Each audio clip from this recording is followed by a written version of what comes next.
Ikibwiriza cy'uyu munsi ndagira ngo dufatanye kumva uko Imana ivugana natwe uyu munsi. Ndashimira Imana rero ko yakurinze nanjye kandinda. Muri iyi minsi ibihe biraruhije, ibihe biragoye.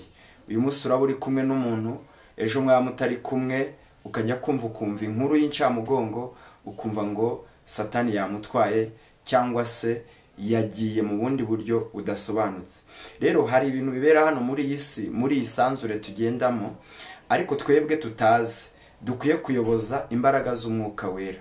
Ariko uyu munsi nje nkubaza ngo ese nawe wizera ko ijuru ribaho cyangwa wizera ko imbaraga z'Imana zibaho?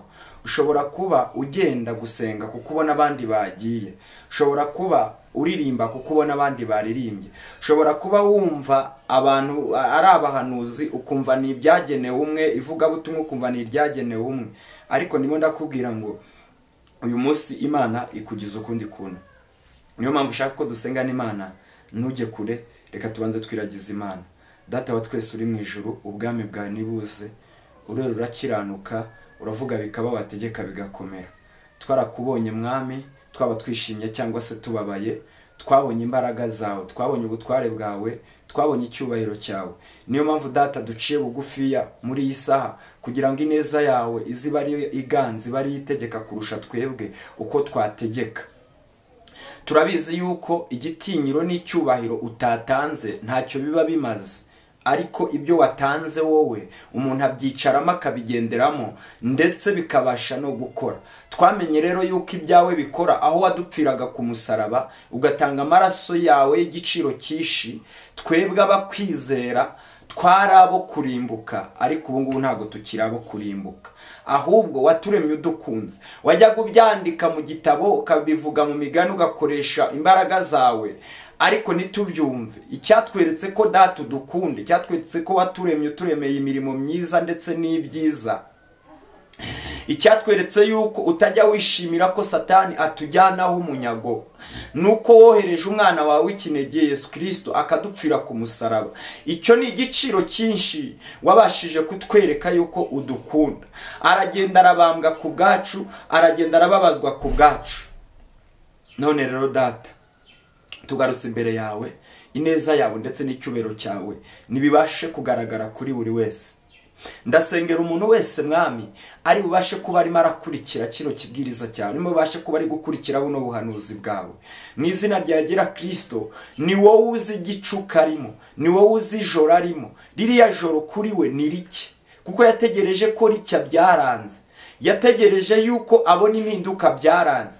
Ariko birashoboka ko umuntu wamugira ukundi kuntu, ukamwambika izindi mbaraga zikwiriye ndetse bikagendana n'igitinyiro giturutse kuri wowe. Ntabwo dushaka igitinyiro cy'amafaranga kuri twe, ntabwo dushaka igitinyiro cy'amamodoka cyangwa n'amashuri n'imiryango duturukamo, ahubwo turashaka igitinyiro cy'ineza yawe. Uri umwami wa Isiraheli rero, turabizi neza uracyakora, uracyicaye ku ntebe y'imbabazi. Twebwe ntabwo tugusoma mu bitabo, nta nubwo tukumva wakoreye abandi bitangaza, ahubwo twebwe twarakwiboneye, n'ubu ngubu turacyakubona. Niyo mpamvu mwami, ubwami bwawe tuzakomeza kubwamamaza no kuvuga ineza yawe.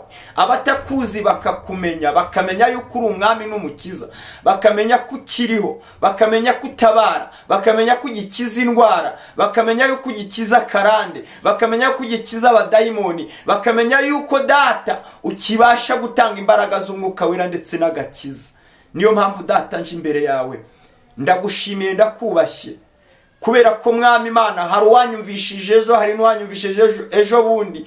Wemeye yuko uyu munsi yongera kumva ijwi ryawe, wemeye yuko uyu munsi yongera kumva imburo zawe, wemeye yuko uyu munsi yongera kubona ukuboko kwawe mu byiwe ndetse no mu buzima bwiwe. Nuko rero Kristo, wakosheje umunyabyaha n'umubabarire, watenebutse akagiyo ishyanga, ubashe kuhamukura, uhamukuza inkoni yawe y'ubugwaneza. Ntabwo wowe ucyaha nk'abantu, nta nubwo uhana nk'abantu. Abantu bahanisha urupfu ruhoraho, ariko wowe uhanisha urupfu rw'ubugingo.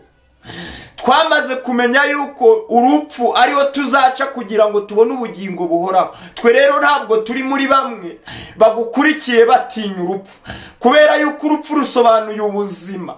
Warapfuye urabambwa, twebwe tubaho. warapfuye urabambwa, twebwe turabamburwa. Nyamara ntabwo hari ku bwacu, ahubwo ni kubw'impuhwe zawe n'urukundo n'icyubahiro cyawe.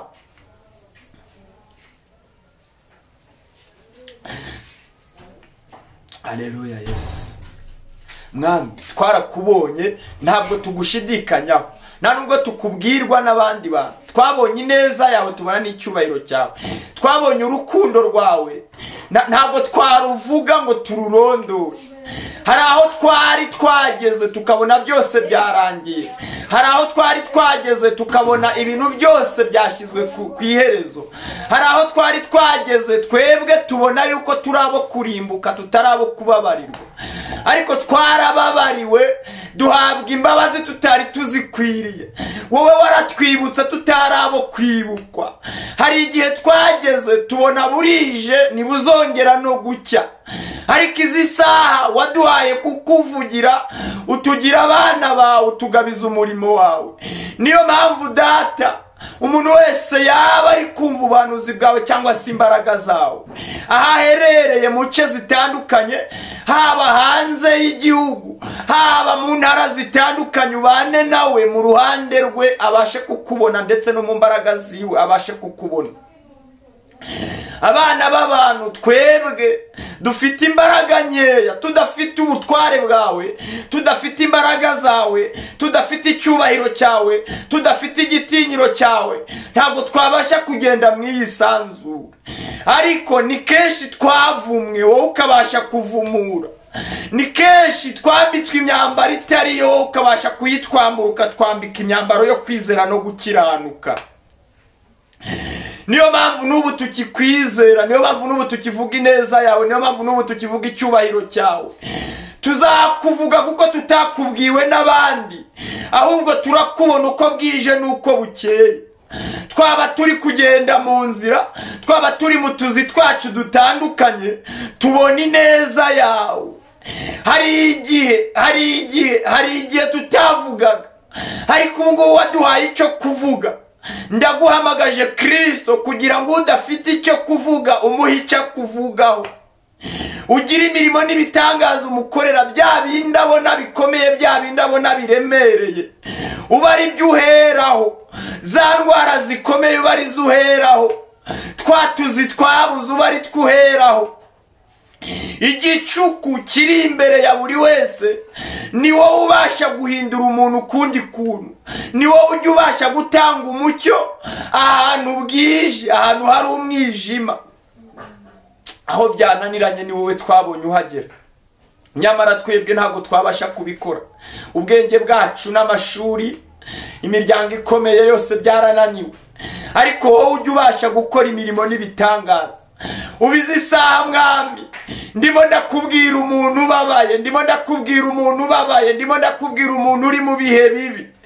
Wa wundi ageze mu gihe cyo kumva ko yakwiyambura ubuzima, wa wundi ageze mu gihe cyo kumva ko yakwiyahura, wa wundi ageze mu gihe cyo kwiyanga.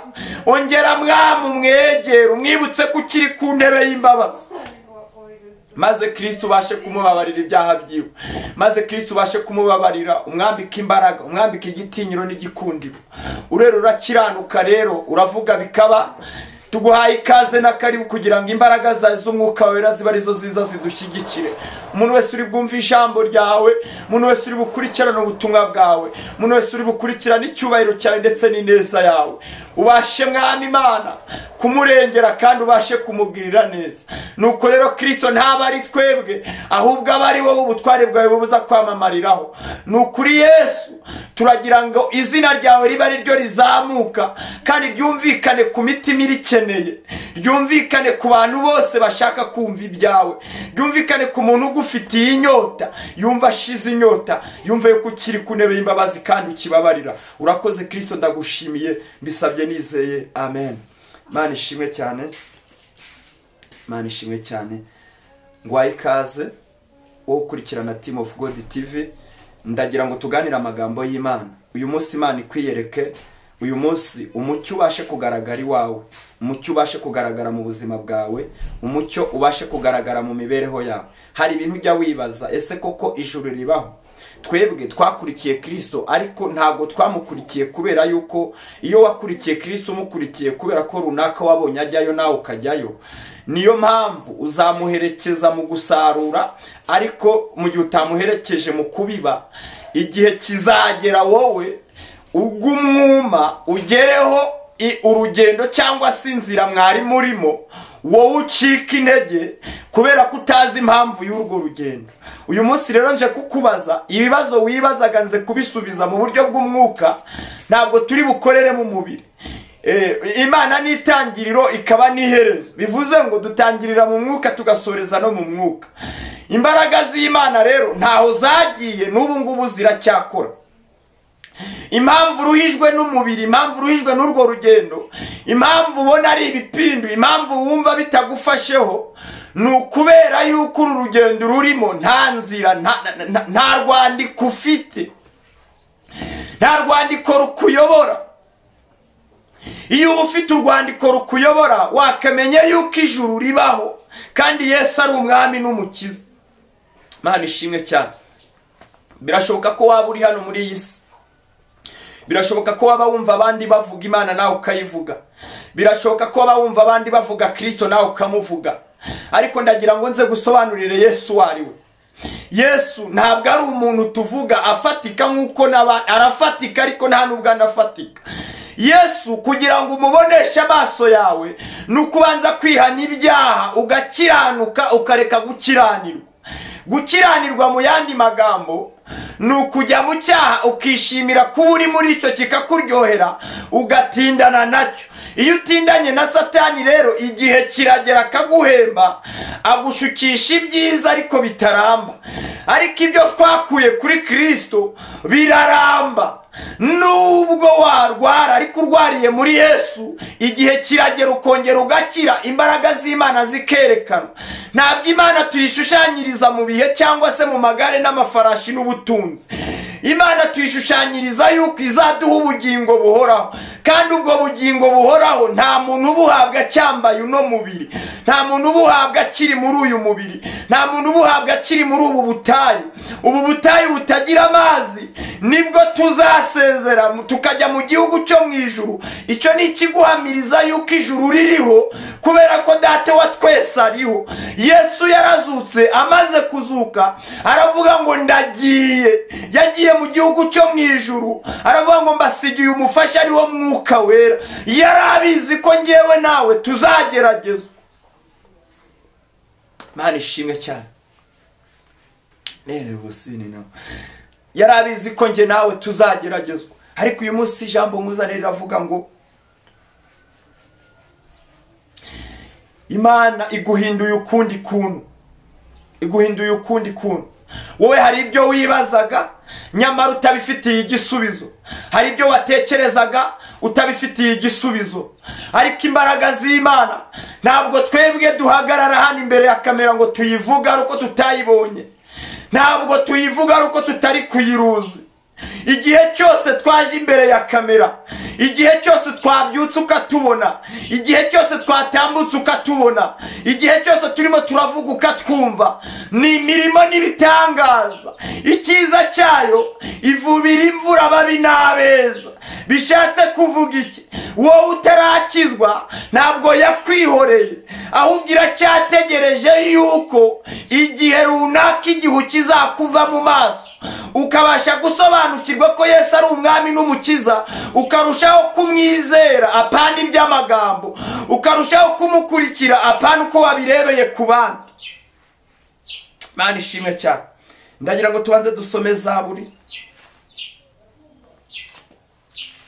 Dusome Zaburi ya 32.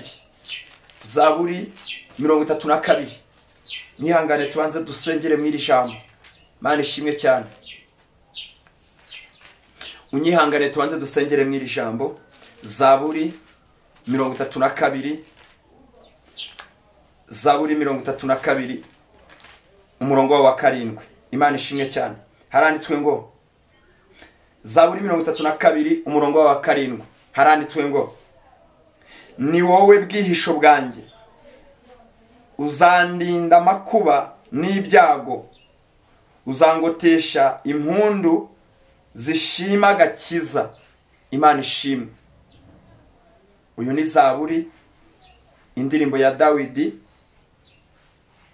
Ijambo riratubwiye ngo Kristo, Zaburi, Dawidi yarimo aravuga ngo ni wowe bwihisho bwanjye, ngo uzandinda amakuba n'ibyago.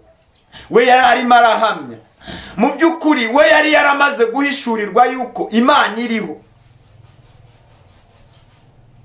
Yari amaze guhishurirwa yuko iyi si turimo ari ubutayu, iyi si turimo ari icumbi. Yari yaramaze guhishurirwa yuko nyuma y'ubu buzima hari ubundi buzima.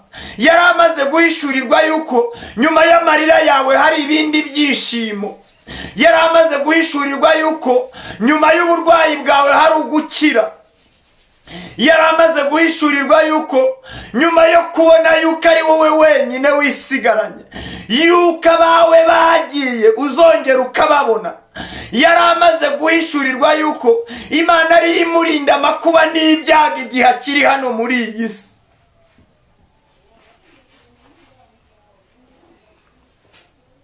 Ese wowe, kuri wowe ijuru ririho? Wajyaga wibaza ibyo bibazo? Kuri wowe ijuru ririho? Kuri wowe Yesu ariho? Ndagira ngo nkubwire Kristo, ndagira ngo nkubwire imbaraga z'Imana. Ijuru ririho. Iyo riba ritariho, nawe ntabwo uba uriho, kuko ijuru ryarateranye. Imana irabireba mu butware bwayo, irakurema.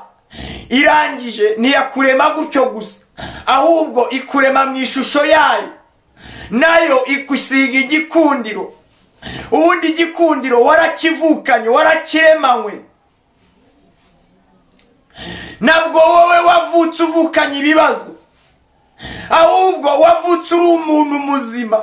Wavutse utambaye ibyaha, wavutse utambaye ibyago, wavutse utambaye gukiranirwa, ahubwo wari wambaye gukiranuka. Ugeze mu isi wirengagiza impamvu y'urugendo yakuzanye mu isi, aho umuntu yamariye gucumura, ukoze ibyaha. Niyo mpamvu n'ibyago byose byagwiriye bikuzaho, ariko imbaraga z'Imana ntabwo zagutereranye. Niyo mpamvu zigikurikirana ubuzima bwawe n'ubugingo bwawe. Ngaka kanya uhitemo inzira y'ukuri n'ubugingo. Inzira y'ukuri ni Yesu, ubugingo ni Kristo. Imbaraga zituma utarwara ni Yesu, imbaraga zituma wishima ni Kristo, imbaraga zituma ubasha gukira ibikomere ni Yesu Kristo. Yagupfiriye ku musaraba. Ntabwo yapfiriye abakomeye, ntabwo yapfiriye aboroheje, nawe urimo mu bo yapfiriye. Ijuru ririho, bikubeshya. Yesu aracyari, imbaraga z'Imana ziracyari. Mana ishimwe cyane, Mana ishimwe cyane. Ndagira ngo unyihanganire twongere dusome Zaburi. Zaburi ya 33. Ndagira ngo dusome Zaburi ya 33. Zaburi 33. Dusome mundi nze dusengana Imana. Zaburi 33 umurongo wa 2 haranditswe ngo: Mana ni wowe Mana yanjye, ndazindukira kugushaka, umutima wanjye ukugirira inyota, umubiri wanjye ugukumburira mu gihugu cyumye, kiruhijwe n'amapfa, kitagira amazi. Imana ishimwe cyane. Uyu ni Dawidi n'ubundi arimo arabivuga. Yarimo aravuga ngo Mana ni wowe Mana yanjye, ndazindukira kugushaka. Yarimo aravuga ngo Mana ni wowe Mana yanjye. We yari arimo arabihamya, yaramaze guhishurirwa Imana yiwe, yaramaze guhishurirwa imbaraga z'Imana. Ese wowe muri ibyo bigeragezo urimo, muri ubwo butayu urimo, wamaze guhishurirwa impamvu yabyo? Uyu munsi naje kukubwira ngo Imana iguhinduye mushya, urongeye ubaye mushya, urongeye wambitswe imbaraga, urongeye wambitswe igitinyiro, urongeye wambitswe igikundiro, urongeye wambitswe ubushake n'ububasha bw'Imana. nta kure cyane wagera Imana itabasha kugukura. Ndagira ngo nkubwire, ku myaka yawe urareba ukabona isi ntizahinduka, urareba ukabona isi ntizahinduka. Uru rubyiruko nibyo ko kuri muragenda nibwo ugisoza. Ndagira ngo nkubwire ngo nawe wamaranisha Yesu aragushaka. Kubyo ufite ntabwo bihagije, ntabwo bihagije utarongeraho imbaraga z'Imana, ntabwo bihagije utarongeraho agakiza k'Imana, ntabwo bihagije utaragira inyota yo kumenya ibya Kristo. Ibyo ntabwo bihagije. Mana ishimwe cyane. Nerefu siri na vudesitani. Ntabwo bihagije, ntabwo bihagije kuba usoje kwiga, ntabwo bihagije kuba warabonye umugabo, ntabwo bihagije kuba warabonye urubyaro, ntabwo bihagije kuba ufite byose hano kuri iyi si, ntabwo bihagije kuba ufite byose ariko udafite ubugingo buhora. Uko nguko uri gusa ubaye ufite imbaraga z'Umwuka Wera muri wowe, ntabwo wakongera gutungurwa. Erega ijuru ririho. Ijuru tuvuga ntabwo turivuga kubera ko twarisomye, oya, dufite amakuru yaho. Niyo mpamvu hari byinshi twirinda. Twahisemo kuba bakebwe, twahisemo kuba bakiranutsi, twahisemo kubatizwa. Tubatizwa mu Mwuka, twanga icyaha, twiyambura amakote y'ibyaha. Ubundi twambara amakote yo kunesha, twambara amakote yo kujya mu ijuru. Ngewe ndi mu rugendo. Ese wowe uri hehe? Wowe uri murandeba? Wowe uri muranyumva? Uri murandeba? Cyangwa se wowe uheranywe n'ibigeragezo, uheranywe n'amarira, uheranywe n'agahinda, ariko agahinda kawe, umubabaro wawe nta wundi yawugutura uretse Kristo. Nta handi wabonera imbaraga uretse kuri Yesu. Ndimo ndakubwira wa musore we, wowe rungano rwanjye, wa mukobwa we, wowe rungano rwanjye, ngwino kuri Kristo. Imana iriho, Imana yagutabara. Nawe wabasha kuvuga mu ndimi, nawe wabasha kwishima, nawe wabasha kunezerwa. Imana iragukunda. Imbaraga z'Imana ziracyari kuri wowe. Ntuninire umwuka w'Imana, ntuninire ububasha bw'Imana, ntuninire icyubahiro cy'Imana. Ndagira ngo uyu munsi ufate icyemezo, uyu munsi ufate icyemezo, uvuge ngo ngiye niyambuye imbaraga zose zari zimboshye. Uyu munsi ufate icyemezo, uvuge ngo ngiye uyu munsi niyambuye imbaraga zose zambuzaga gusenga. Uyu munsi ufate icyemezo, uvuge ngo uyu munsi nanjye mbaye mushya. Uyu munsi ijuru rirantabaye, uyu munsi imbaraga z'Imana ndazibonye. Ati uyu munsi ubutware bw'Imana ndabubonye. Mana ishimwe cyane, Mana ishimwe cyane.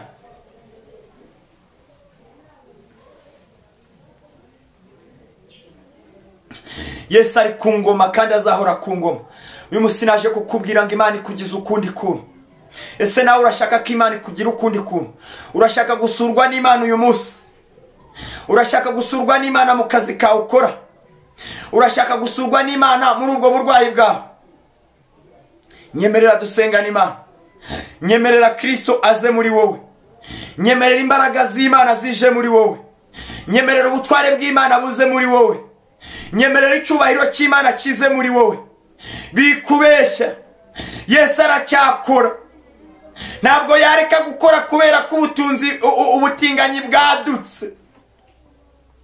Ntabwo yareka gukora, ntabwo yareka gukora kubera ko intambara zigwiriye hano kuri iyi si. Imana izabayo, kandi ngo abayishakana umwete bazayibona. Nawe niba uyishakana umwete uzayibona. Imbaraga z'Imana zizabasha kugaragara kuri wowe. Ubutware bw'Imana buzabasha kugaragara kuri wowe. Kurikira Imana nta wundi muntu ushingiyeho. Umuntu ni umwana w'umuntu. Akimbaraga z'Imana ziri imbere yawe. Ukurikire Kristo kubera ko ufite urwandiko rw'inzira. N'impamvu y'urwo rugendo. Twebwe impamvu twakurikiye Yesu nuko twamenye ko ubuzima buzima, nuko twamenye yuko isi izarangira, nuko twamenye ko ibyo twiringiye byose bijya bishiraho bikagenda. ariko iyo bishizeho bikagenda ufite Kristo, iyo bishizeho bikagenda ufite imbaraga z'Imana, iyo bishizeho bikagenda ufite icyubahiro cy'Imana, iyo bishizeho bikagenda ubutware bw'Imana buri kuri wowe, Imana ibasha gukorana nawe, Imana ibasha kugendana nawe, icyubahiro cy'Imana kiyerekana kuri wowe. Imana ishimwe cyane, Imana ishimwe cyane. Ndagira ngo dusengane Imana, ndagira ngo dusengane Imana. Dusome muri Yesaya, ndagira ngo dusome muri Yesaya, ndagira ngo dusome muri Yesaya,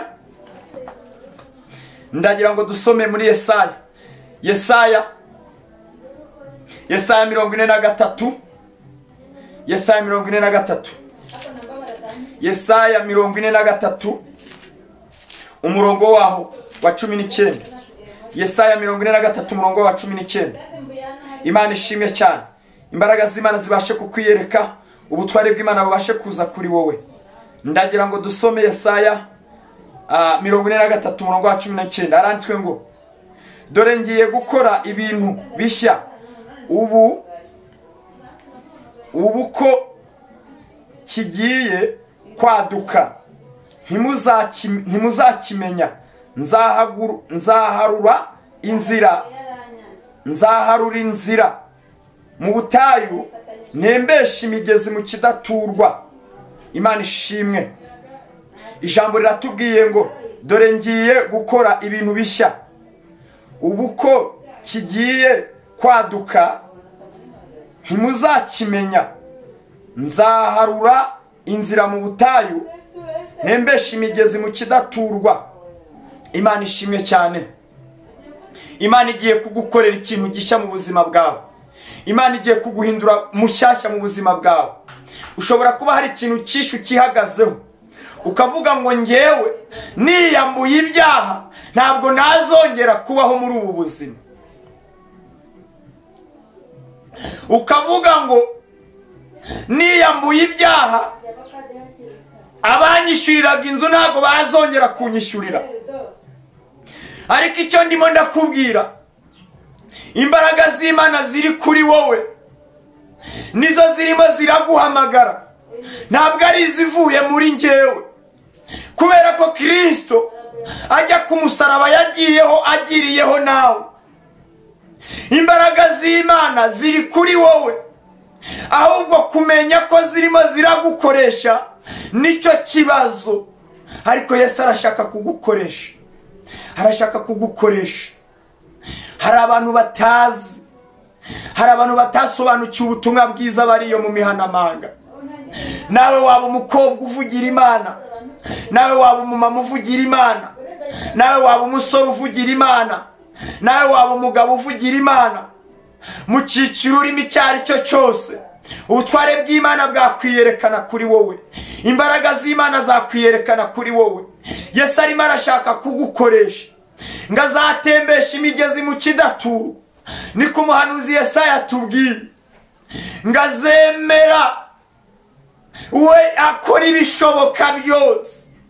Icyo abana b'abantu batigeze babonesha amaso yabo nicyo Kristo azakora kugira ngo ubashe kugarukira umusaraba. Umusaraba wa Yesu aracyagushaka, umusaraba w'Imana uracyagushaka, imbaraga z'Imana ziracyagushaka. Wowe urimo urandeba, aho uri ntabwo nzi situasiyo urimo, ntabwo nzi ibibazo urimo, ntabwo nzi ibigeragezo urimo, ariko Yesu arashaka ubugingo bwawe. Mbere yo kugira ngo agushakire ibisubizo byawe, arimo arashaka umutima wawe. Muhereze umutima wawe. Yesu arimo arashaka kuguhindura ukundi kuntu. Uyu munsi ijambo ry'Imana rikujeho, uyu munsi ubutware bw'Imana bukujeho, uyu munsi icyubahiro cy'Imana kikuzeho, uyu munsi neza y'Imana ikujeho. Ntuwihangayikire, ntiwihagarareho, wemerera Imana igukoreshe, wemerera ubutware bw'Imana bugukoreshe, wemerera icyubahiro cy'Imana kigukoreshe. Uyu munsi Yesu arashaka gukorana nawe bikomeye, uyu munsi imbaraga z'Imana zirashaka gukorana nawe bikomeye. Nyamara Yesu aracyari ku ngoma, Yesu aracyagutabara, Yesu aracyakiza. Imbaraga z'Imana ziri kuri wowe. Ndagira ngo twongere dusome Yesaya, umuhanuzi Yesaya. Uyu munsi niwe turi busomeho, umuhanuzi Yesaya. Ndagira kongere dusome umuhanuzi Yesaya 35 umuhanuzi Yesaya 35 umurongo wa 8. umuhanuzi Yesaya 35 umurongo wa 8 haranditswe ngo kandi hazabayo inzira nyabagendwa, iyo nzira izitwa inzira yo kwera, abanduye imitima ntibazayicamo, ahubwo izaba iy'abandi. Abagenzi naho baba baswa ntibazayoba. Imana ishimwe cyane. Turimo turavuga iyo nzira. Ese wowe kuri mu nzira uri kugenda wakurikiye abandi, kuri gusenga uri gukurikira abandi, ufite impamvu y'uru rugendo cyangwa nawe uri gupfa kugenda, ufite impamvu yo gukizwa kwawe cyangwa nawe uri gupfa kugenda. Hari igihe Imana igusheshe, nibyo ko kurumva indirimbo z'Imana ukumva uranyuzwe, niko koko urumva ubuhanuzi bw'Imana ukumva uranyotewe, ariko se nubwo unyotewe urashaka kunywa kuri ayo mazi, urashaka kunywa kuri ayo mazi amara inyota, urashaka ko Imana ikwiyereka, urashaka ko ubutware bw'Imana bukwiyereka. Umuhanuzi Yesaya hano yarabivuze ngo kandi hazabayo inzira nyabagendwa, iyo nzira izitwa inzira yo kwera. Ngo hazabayo inzira nyabagendwa, ngo iyo nzira izitwa iyo kwera.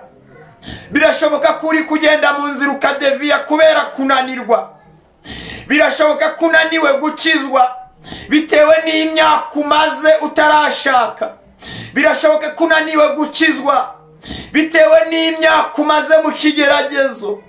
Ariko ndimo ndakubwira ngo gutinda mu kigeragezo ntabwo ari ukunanirwa kw'Imana. Imana iracyariho, ubutware bw'Imana buracyariho, icyubahiro cy'Imana kiracyariho. Gutinda ku musozi ntabwo ari ukurambirwa cyangwa se kunanirwa kw'Imana, ahubwo gutinda kuri uwo musozi ni ukugira ngo Imana yiyerekane mu gihe cyayo. Uyu munsi ivuganye nawe ijambo ngo iguhinduye ukundi kuntu.